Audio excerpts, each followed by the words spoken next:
I know. Sarah's got to straighten it out.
Oh yeah.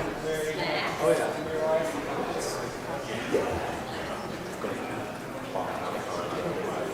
Spot. So they're ready to go.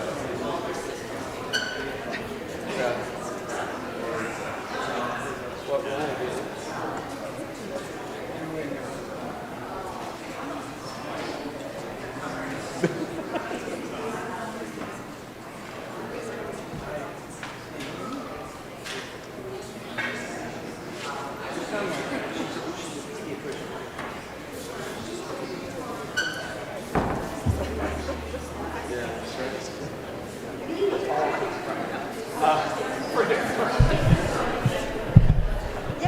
Remind me what your language and definition.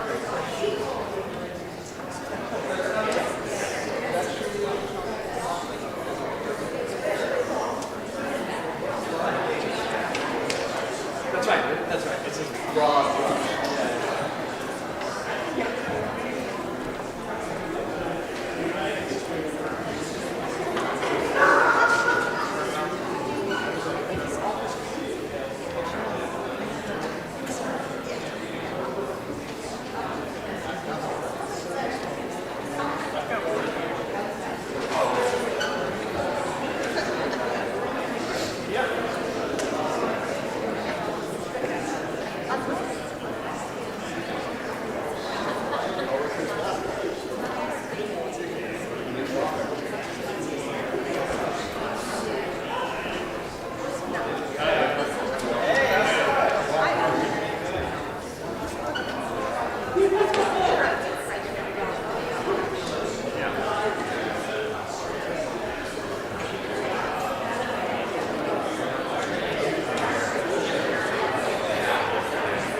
All right, well, good morning, everyone. Good morning.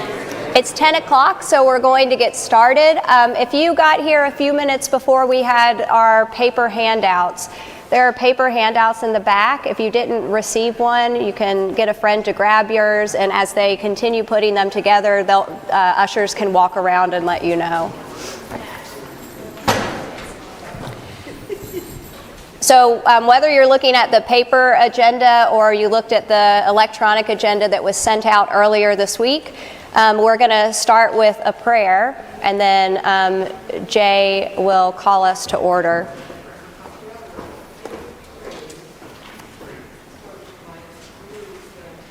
The Lord be with you. Let us pray.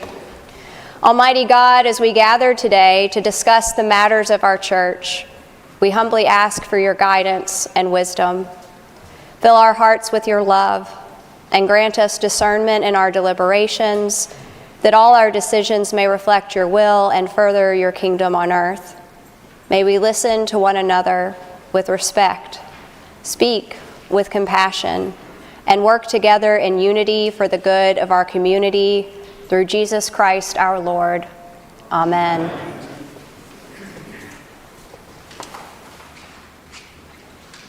Friends, I call this meeting of the St. Peter's Church in the city of Philadelphia to order.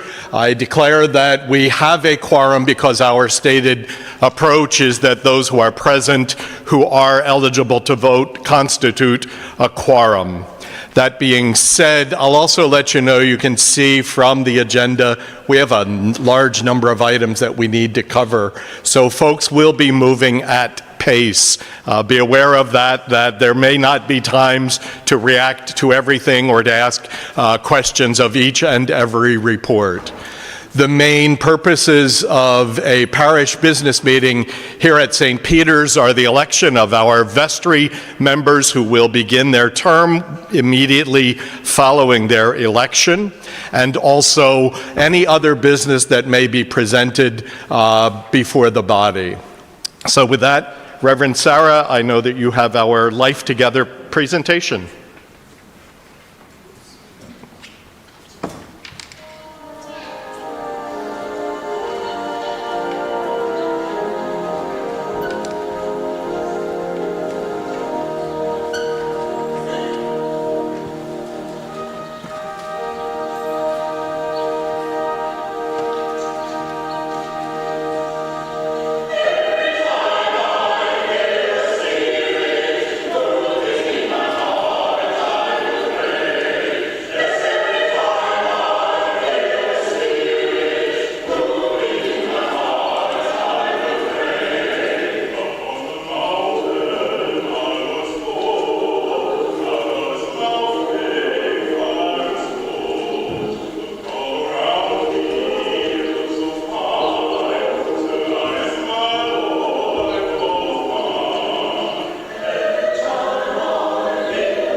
and you'll kind of explain where. Yeah. Good morning. Can you hear me, or do I need to tip this down? Yeah, I'm so short. I'm Julia Cadwallander, a member of the vestry. It's nice to see you all today. I'm going to read the norms that we've used to guide our profile process and search process. These were created initially by the profile committee.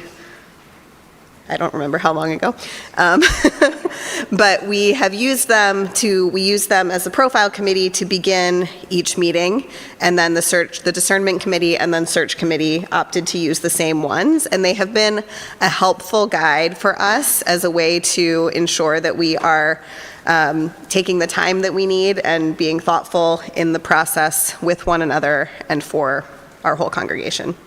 So, our first norm is to love one another, to be respectful, honor confidentiality, value the different ways we participate and lead in this work. Listen to one another, be present, leave space for others to share, listen to every viewpoint and opinion, allow it to be expressed without challenging or editing. This is a brave space. Be courageous to share what you think, to listen to ideas that challenge you, and to have difficult conversations. Assume the best about each other's intentions and opinions. Approach each other and the process with curiosity. And finally, we leave space for the Holy Spirit to move within the process. While we have a sense of urgency, we also practice patience with ourselves, with one another, and the process. The work should be done right, not just quickly, and our goal is to achieve productive consensus rather than unanimity. I hope that those norms are helpful to you in thinking about our time together today and throughout the rest of our parish life.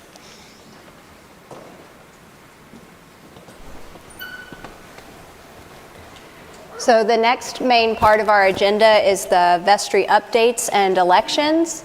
And to start, I just want to highlight the vestry members who are continuing into 2025. Julia Cadwallander, Paige Carlson-Heim, Ann Kell, Jonathan Miller, Court Van Rooten, Catherine Voigt, Claire Waugh, Caroline West, and Ben Willis. Paige Carlson-Heim will continue serving as our accounting warden, and Kat Voigt will be our new rector's warden. And to that end, I'm going to hand it off to Kat. Well, this is a joint project, not just a CAT project, of all of vestry, and particularly Sarah. Sorry, I'm being told to use the mic. Normally I'm too loud. But we wanted to take a quick moment to say thank you to the 3 outgoing vestry members, Burl, Jay, and Marjorie, who have provided tremendous guidance, wisdom, perspective to our vestry over the past several years, particularly Jay and Marjorie, who have been the accounting warden and rector's warden during quite a exciting, with lots of things occurring, shall we say. I won't, time in our parish over the past couple years where we've had many different changes and growth, good and bad, and they have been just tremendous colleagues from vestry's perspective to help guide us through this process, and to lead us. So thank you so much. We have gifts for each of you if you want to come up and get them.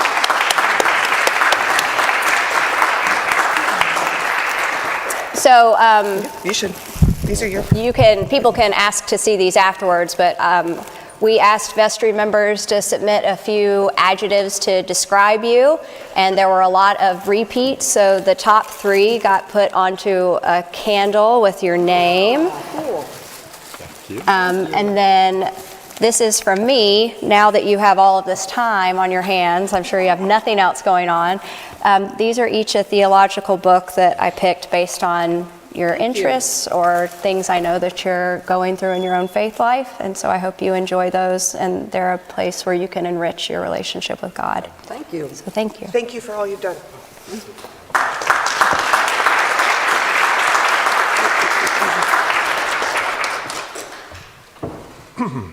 Having completed my time, I want to say thank you to everyone who has served on vestry, on other boards and committees of our church, and the support folks have given to the vestry over the 2 years that I have served. One of my last duties as current rector's warden, because literally with this meeting the transition occurs, my term comes to its end and Kat Voigt's term as rector's warden begins. So that folks understand, rector's warden is not an elected position, it's an appointed position. I was appointed by the Reverend Claire Nevin Field, and Kat was appointed by our vestry by unanimous vote at our last meeting. So that transition, literally, you'll see occurring during this meeting. However, we do need to have an election of those who will continue into a new term and those who will be elected to their own terms on the vestry. And so as I say your name, if you would, please stand so that folks can associate the picture they see there with the person if you are present. Court Van Rooten, who will be serving his second term. Claire Waugh going into her second term, and we thank Claire for her time as the secretary of the vestry, also for about 2 years now. Caroline West is continuing into her second term. And then nominated properly and also properly endorsed according to the bylaws of St. Peter's Church, we have Nora Adelman, Joe Finelli, who's standing way back in the back corner by the door, and Kathleen Stevenson. Those are the 6 folks who are properly nominated and or continuing. They've also been properly endorsed. Each of the 3 who is coming on was endorsed publicly at the last vestry meeting, and we received additional emails that continued the endorsements of the 3 new members. St. Peter's Church bylaws do not provide for nominations from the floor. Therefore, I declare that our nominations are closed, and I'll call us to a vote for these folks. All those in favor of their election, please say aye. Aye. Anyone opposed, nay? There being none, they are properly elected, and thank you all very much for your time and your service.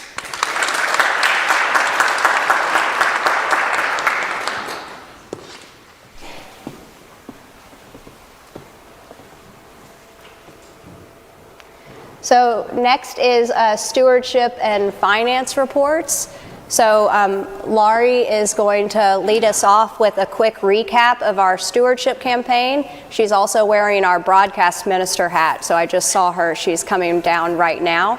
But we talked about a couple of touch points throughout the year where we can talk on a congregational level about stewardship, and Laurie's going to share some of the trends and takeaways from this last one.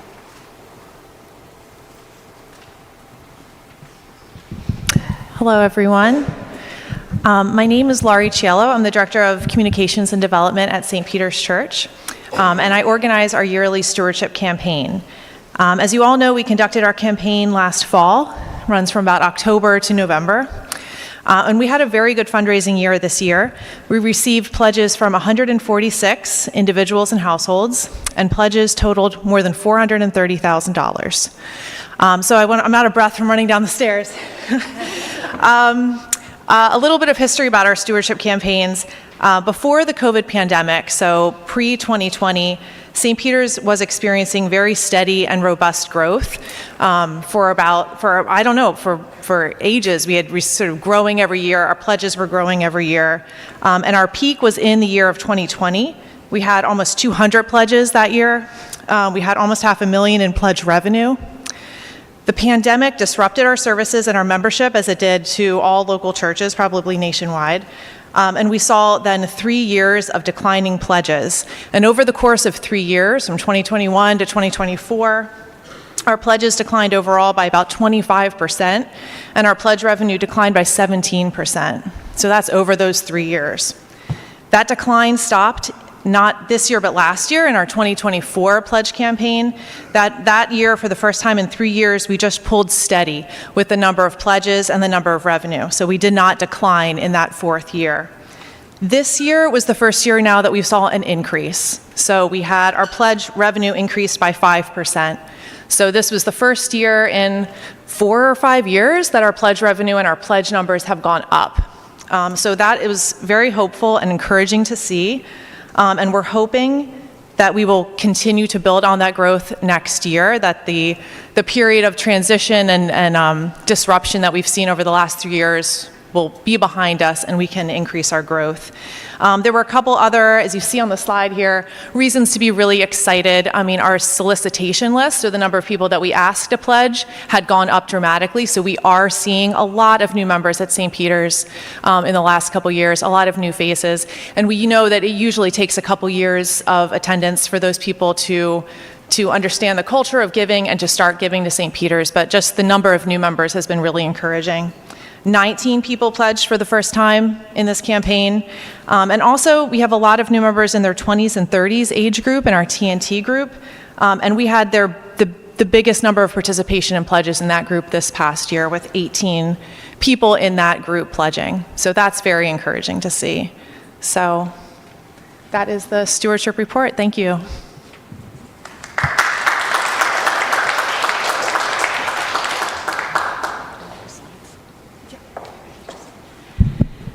Thank you, Lori. Good morning. My name is Paige Carlsonheim, and I'm the accounting warden here at St. Peter's. If you had a chance to attend our parish finance meeting last week, most of this information won't be new. We talked about it last week, but I'll go over a few things briefly. On the screen, we're showing here year-end balances for our 4 endowment funds. And I do want to mention that our new chair of the investment committee is Lynn McCormick, and I did see her. Where is she? There she is. Hi, Lynn. Thank you. So you can see that we have just over $5.4 million in our 3 actively managed funds. And in our building fund, we currently have just over $2.4 million. Keep in mind, however, that the vestry has committed up to $600,000 additionally to this fund. And yeah, I think those are the highlights for that slide. If we can move on. So on the screen, this is our report of activity for 2024. It's showing essentially our financial performance. Few highlights: revenues. At the end of 2024, we're pretty much right on target for what we projected for 2024, with just about $13,000 more in revenue in 24 than we got in 23. It's notable that our miscellaneous revenue was up more than $6,000 over 2023, but giving revenue was down about $12,000 from 2023. So because of the fact that revenue overall was up a bit, and operating expenses were about $30,000 under budget for 2024, when you add to that, we had about $19,000 in search expenses. And so when you put all of that together, we ended up the year with a deficit of just about $4,000, which was far less than what we had projected. And it meant that we did not need to take an additional non-routine draw from our endowment in 2024. All good news. One thing I want to point out, and it's a conversation we're having at the vestry, is that I mentioned the search expenses. Search expenses and expenses for significant repairs and maintenance. Expenses that we budget, have a practice of budgeting for. They're sort of considered extra. I'll try to be louder.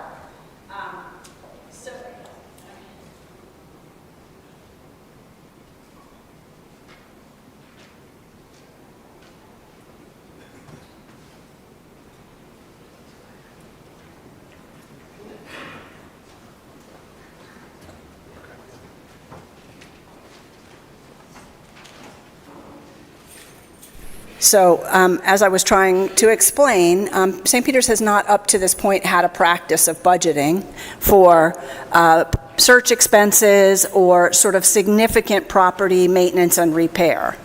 And so the way that those have been covered up to this point is typically either we were able to raise money, or more typically we were taking non-routine draws from our endowment to cover these expenses. I am in conversation with Vestry with the recommendation that at least by the beginning of 2026, if not before, we begin budgeting for these expenses routinely. Okay, I think that's good for this slide. And then the last slide is our budget. Sorry.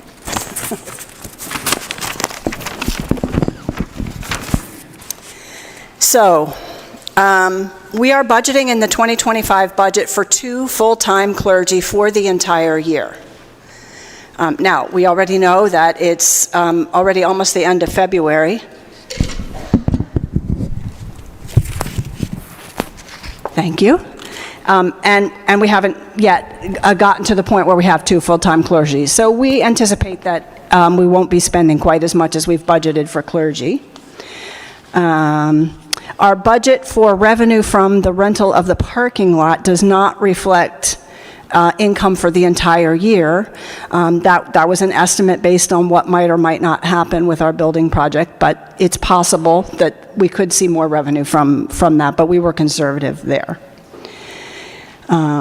If we were to budget for building repairs and maintenance, we did an analysis and found that we're spending on a 5-year average about $50,000 to $55,000 a year there.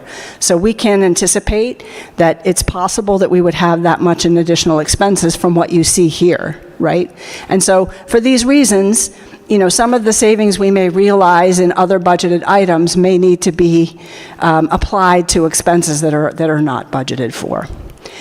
The big thing you're probably looking at on this slide is that you will note that there is a projected deficit of nearly $150,000 based on projected revenue and based on our expenses.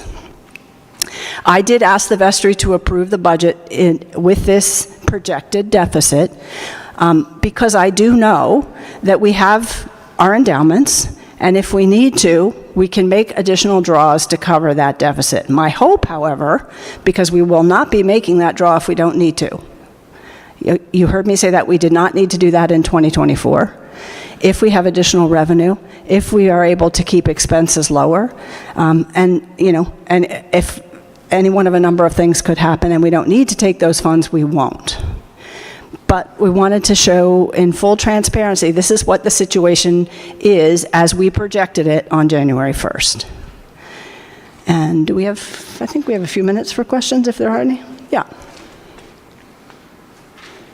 Elaine. So first I want to thank you for doing the meeting last week. I want to thank them for doing the meeting last week. It was really, really helpful. I thought that meeting was really helpful, and I'm sure it took work to put it together, so thank you. We had a sidebar conversation at that meeting and then again this morning.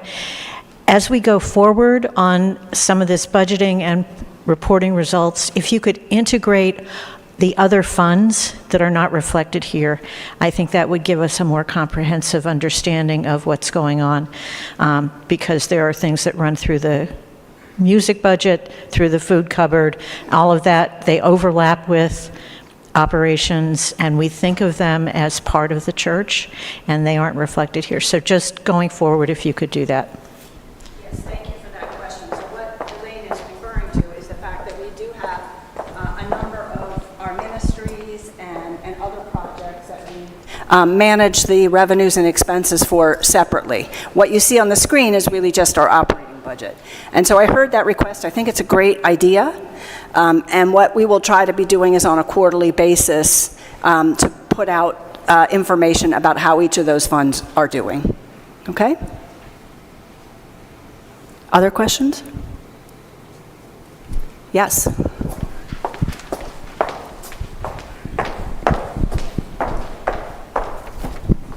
I will echo Elaine that this, well, I wasn't there last week, but this is helpful. I'm sure last week was as well.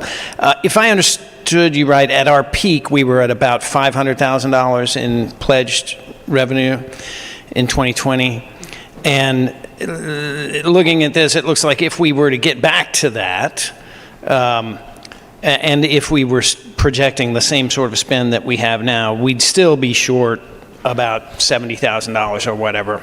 Yes, that's correct. And we could send out the presentation that was shared last week if it's helpful to folks and if you didn't receive it. We have had to take non-routine draws every year for the last 5 years except for 2024. Except for last year, yeah. Okay, so the idea is that we will continue to be a growing parish with strong participation from 20 and 30-year-olds, and that's where that $70,000 is going to come from, or whatever. Is that what we're thinking? I can answer some of that. I think, and this goes to some of what else we're discussing in a few minutes. I think, one, we need to acknowledge that that's where our growth is. And 20 and 30-year-olds are not at a place to give, necessarily, though if they are, God bless them, $70,000. And that there also needs to be, it's a twofold of, right, folks learning about tithing and giving in church, us, maybe threefold, us, and as vestry, what Paige has been working on with us and what we've committed to is to looking at our budget and looking at how I don't want to say transform it, but where should we be focusing and not, and how can we continue to streamline? I don't want to say cut, because we've cut a lot. But, we also have to think about how can we make this more, workable on a going concern without non-routine draws from our budget. Huh?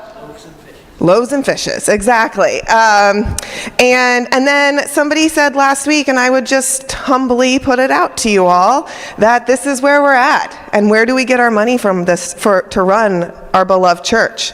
Those of us who are here. And so if this is something that's concerning to you, that also means looking at yourself and saying, what can I do? Because how do we fund this church? Us. And so all of that has to be part of the conversation moving forward.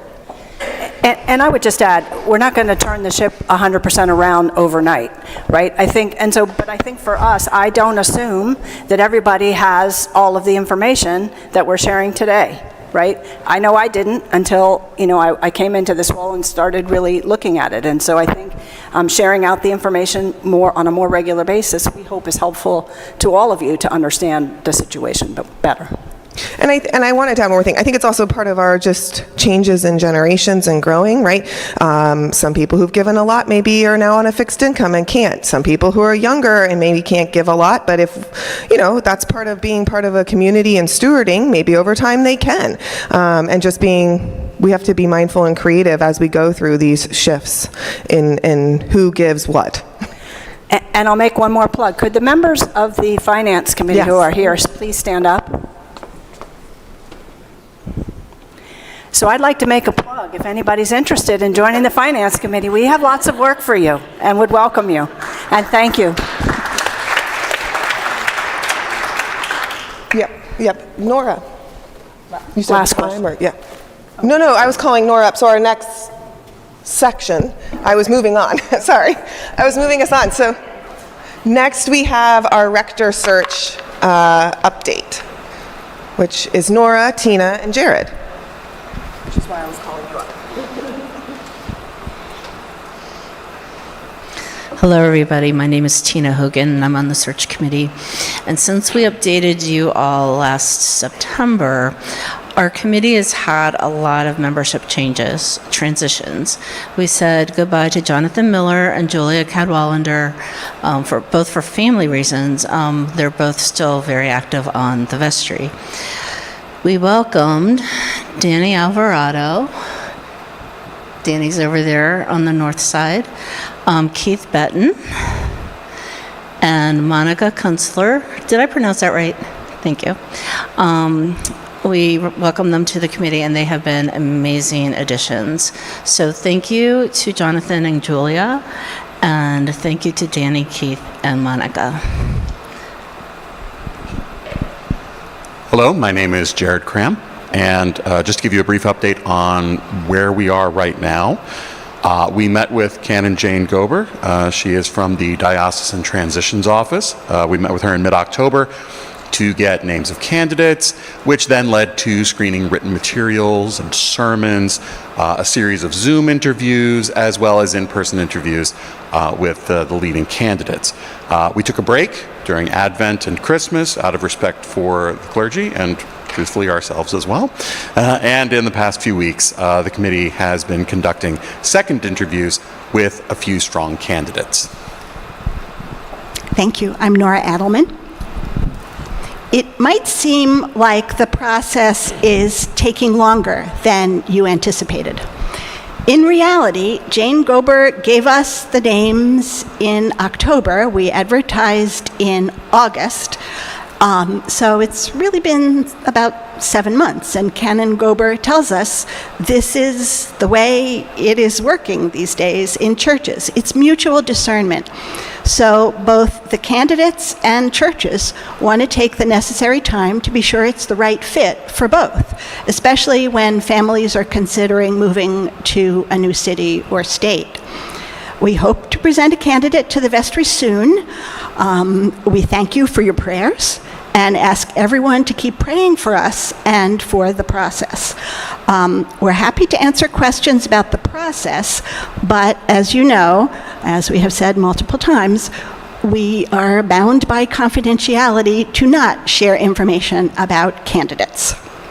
So, any questions for us? Thank you all. Oh, Gretchen, did you have a question? I mean, how far are you along? I'll just stop. How far are you along as far as interviewing, Zoom interviews? In person? We are doing in-person interviews. And you already did phone and Zoom? We did Zoom. Okay. When do you assume you'll have it done? We don't know when we will have it done.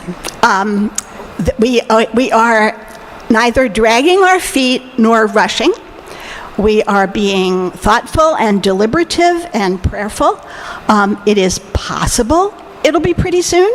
That's our hope. But I don't want to commit the committee to anything they're not ready to recommend. And what happens next is that we recommend to the vestry. The vestry makes the decision. The vestry would, I am pretty confident, want to meet a candidate without just saying, oh, thanks a lot, committee, sounds good. And then, presuming the vestry accepts the candidate we recommend, the next step would be for the diocese to do some additional work. There's a candidate bishop to our bishop conversation, there's a our bishop to candidate conversation, and there's a new updated background check for the candidate. So those things, I think, can happen in pretty quick order, but I don't handle the bishop's calendar, so I don't know that. I was going to add, and then supposing all of that checks out, then there would be a call issued by our church, and there would be the normal business negotiations around the contract, salary, those sorts of things that we're all familiar with outside of the clergy process. So, who knows? Yes. Thank you both so much. All three so much.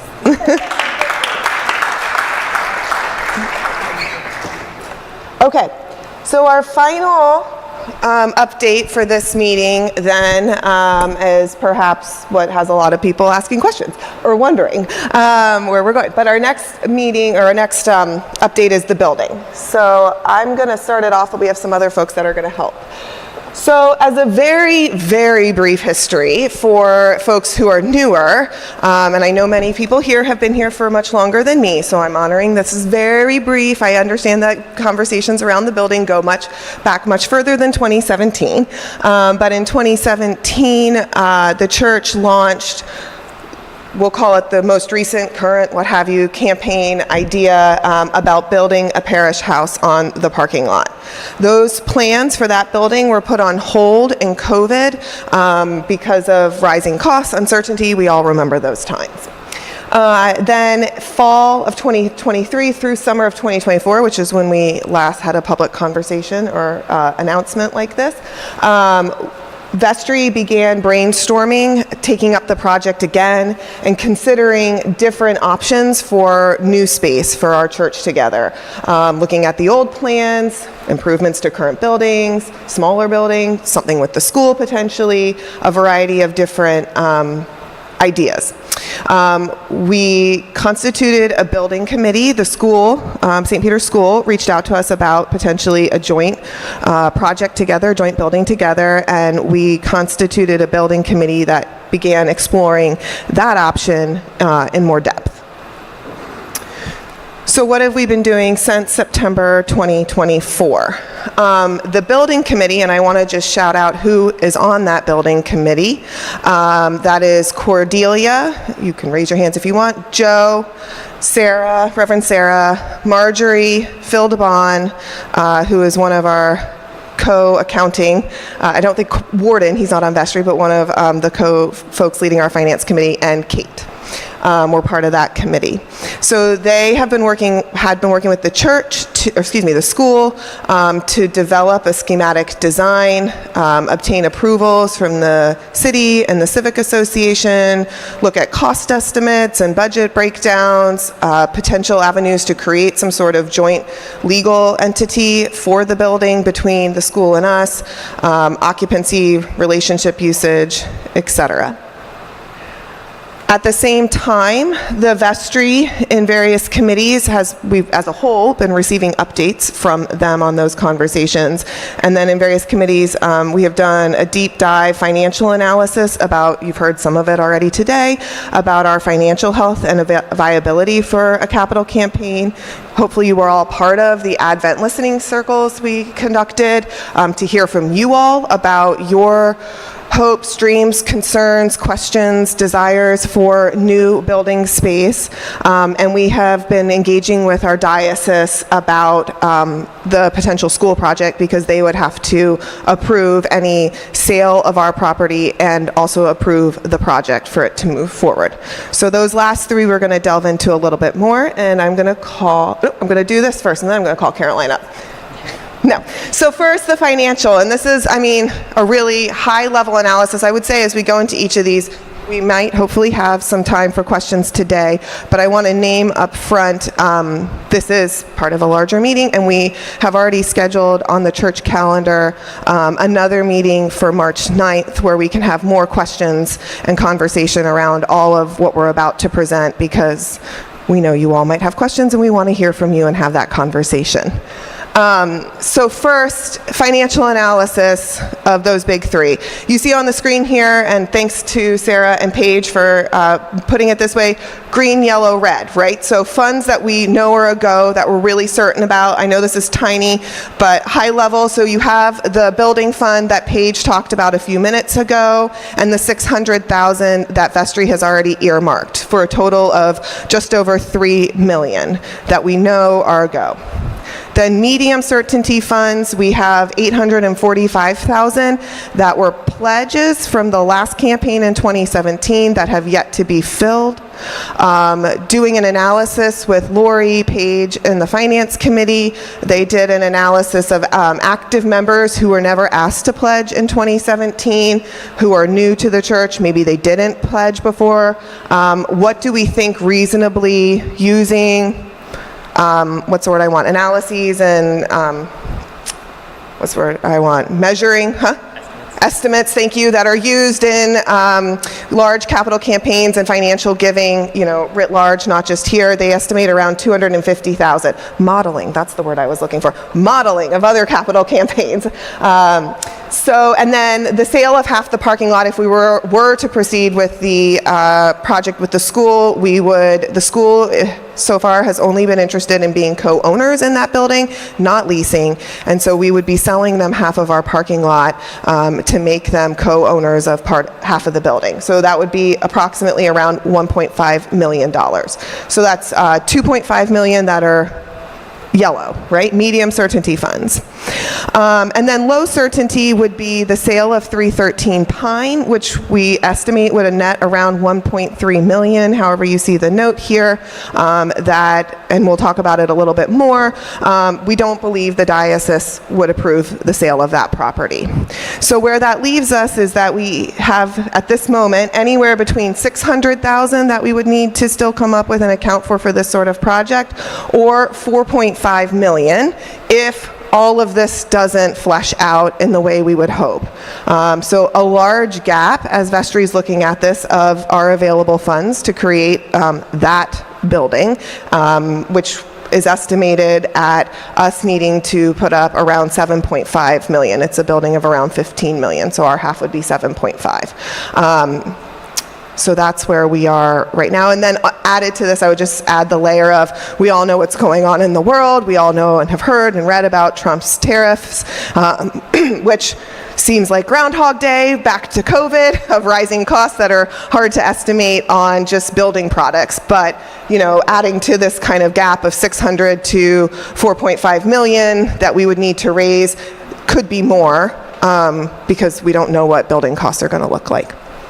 So that's the financial. And Caroline, will you come talk about Advent?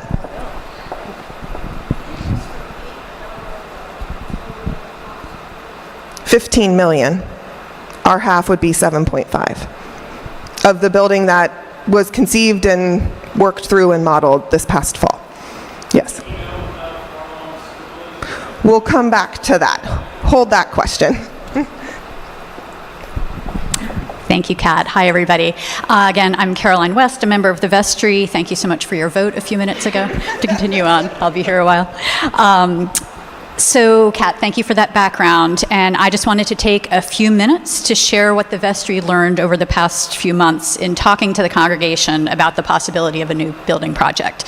So last December, as you remember, we hosted 8 in-person listening sessions and offered an online survey for those who couldn't attend in person. And we heard from a total of 74 people, which is amazing. That's great. Importantly, we heard from a variety of voices, both the long-term members who've been here through this process and newer voices who weren't with us when this conversation began. So our goal was simple. We wanted to ensure that every decision we make reflects the hopes and needs of the whole community. Next slide. Arrow? Yeah, if you could do it, Kat, thank you. Oh, I went too far. Back one? Thank you. All right, so what did we hear? It's clear that you care deeply about our church, our space, and our future together. Many people expressed a strong desire for larger gathering areas where we can all come together as one full body. You see a new multi-use building as a chance to enhance ministries, to help our church grow, and to strengthen the bonds with our community. But along with that excitement, we also heard a strong urging for caution. While there's openness to the idea of a new building, a consistent message was that our current properties and worship spaces present significant challenges that need to be addressed, particularly accessibility and functionality. For example, both our sanctuary and 313 have barriers to gathering as a full community. The stairs at 313, the lack of an ADA-compliant bathroom in the church mean that some of our members simply can't join us in person. Some people questioned whether St. Peter's needs an entirely new building to meet our space needs. Some suggested that we focus on smaller scale improvements like renovations to 313 Pine to create a better layout and improve gathering spaces. And there was interest in a hybrid approach, like sharing space for large gatherings rather than taking on a major building project. Next slide, please. And then we also heard concerns about governance, if there was a shared church-school partnership, the financial risks, and past communication challenges. Some of you were worried about long-term maintenance costs and feel that previous projects weren't discussed with enough transparency, which has understandably led to some skepticism. So where do we go from here? Next slide. So the message we heard was clear. Before moving forward, we need a structured process that includes solid financial planning, clearer communication, and ongoing discussions with everyone in our community. So to do this, we're going to need congregation-wide engagement, ensuring inclusive input from everybody, financial feasibility and sustainability studies assessing the realistic long-term funding and viability of any project that we undertake. A phased approach, starting with small, high-impact improvements, and then transparency and trust, strengthening trust through an open and balanced communication with the full parish. And like you heard, there's going to be a meeting on March 9th, so please come for those who are interested and want to participate. And this is our chance to create an inclusive and informed plan that truly honors the needs and dreams of our entire church family, and we really appreciate everybody who participated in the sessions and the surveys for giving your input. And now I'm going to hand this over to Ben. Thank you. We wanted to take a moment to talk a little bit more about our process with the diocese. We are not an independent entity here as St. Peter's. We are ultimately accountable to the diocese. And so as such, we need their permission to move forward with any building project. They've recently started, or I think it's fairly recent, it's something called the Transformation Committee, which is a smaller subset of folks in the diocese who work with churches on their property for renovation, sale, new buildings, and are sort of the go-between between a parish and the larger standing committee and board of trustees at the diocese. So, in the summer of 2024, when we had a solid schematic plan and some initial cost estimates, we sent those and met with the Transformation Committee to offer them some more information about funding, the partnership with the school, the potential operating costs, and the potential loss of assets of the parking lot revenue and 313 Pine. They took some time to discern around that, and we met with them about a week and a half ago. And at that meeting, they indicated that it would be very unlikely that they would support the project as it stands right now, for two reasons. One, for the loss of assets like 313 Pine and the parking lot, and two, because the new building does not generate revenue, and they feel that we and all parishes, if we're going to be building new buildings, need to be thinking about revenue generation, and particularly that revenue generation in terms of long-term operating costs, because buildings are expensive to build and they're also really expensive to maintain. And so thinking about the assets that we have currently and the long-term maintenance of those, sort of the stewardship of what we have already, and what we might be stepping into with a new building. That doesn't mean that they are sort of no building project evers for St. Peter's. In fact, they were very encouraging to our sort of need for additional space and very supportive of working ahead to get that space with us, but in the current iteration, they would not approve it. So I'll pass it back to Kat. Thank you. So this maybe is a drum roll that needs no lead up, but where does this leave us with this current iteration and project and where we are? So we committed to the school that we would each make a decision by March 1st of moving forward or not, taking into consideration all that you've seen here today. The vestry met and made the hard decision, and I want to name that it is a hard decision and there is some disappointment around this, that we would not be proceeding with the current joint project with the school at this time, whereby we would be co-owners of a building with the school on the parking lot. Where does this leave us then? A few things. Number one, we heard from you. We need more accessible space. How we get that more accessible space, y'all had like so many ideas. If you could see the list, and we'll share with you on March 9th, but like so many creative ideas about where that space could come, what we could do either here, 313, other unused spaces that the diocese owns, like so many different ideas that we are exploring and want to look more into with each of you. But we hear you, we do know, we aren't saying we don't need more space. Just not in this way at this time. Also to that, we remain open to listening to the school and seeing what other projects we might be able to conceive of together. If they are interested in being a tenant, I'm not saying they would be, that's their decision, but that would be a revenue generating project. So we remain open to talking with them and seeing how we can collaborate. At this time where we're going, and you've heard it, we'll say it one more time, two things. One, we've asked the property committee to engage engineers to perform a structural assessment of both this church that's almost 300 years old that we know from Paige and others. I mean, as Paige mentioned, we pay about $55,000 every year for updates to this. We also know there are ADA issues here. And so what needs to be done here? Let's create a list of how we continue to steward this space that we're in right now well and make it work for us. Also doing the same sort of assessment of 313 Pine. A lot of the really interesting ideas were around what could we do for 313 Pine to create more space. So let's see what's feasible there. What do the bones look like? What can we do? So that's underway. It's not going to be done by March 9th. But we do want to come to you and continue having these conversations with more time to have question and answer opportunities and explore. So that's what March 9th is going to be. And then we will have further conversations later in the spring as those surveys are completed around other ideas. I think the three takeaways that we really, through this process, have learned from you and heard from you and want to honor and say that as vestry, we are committed to proceeding are: one, transparency, more conversations, hence March 9th, hence now, more to come. Two, more accessible space, and how can we get that? And three, I feel like we've kind of hit this over the head a few times, but being good financial stewards and making sure that's in order before we take on further large projects and things of that nature. So those are the three things that I think continuing as vestry, we really continue to commit to you.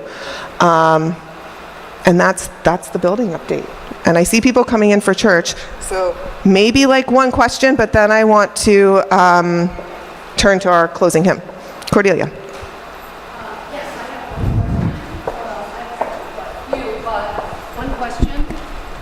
Since May, when we began all of this work, how many thousands of dollars were spent on this project? I think we need to know that. That's a huge amount of money. And why did we not know that that the diocese was not going to approve this project as it stands? I don't know the exact amount, but I can find that out. And/or Paige knows off the top of her head. Vestry approved $150,000 from the fund for design and exploration costs, and that's what we have spent. And for diocese, why do we not know? We started this conversation with them in the summer. We submitted, on my original slide I had, which we simplified it, there's like 5 different levels of review to get a building approved by the diocese. It starts with the transformation committee, it goes to the property committee, then the standing committee, then the board of trustees. It's a long process. So why did we not know? It's a process that's been going on with the diocese. We've been having conversations to explore, to see if we could. And this is where we came to. Yes. One important note in that regard is that the diocese was actually very supportive from the initial contacts that we made with them. Nothing was a stop because this does not meet our expectations. Yes, thank you for saying that. Yes, they were initially very interested in exploring and learning more, and as Ben noted, they still are.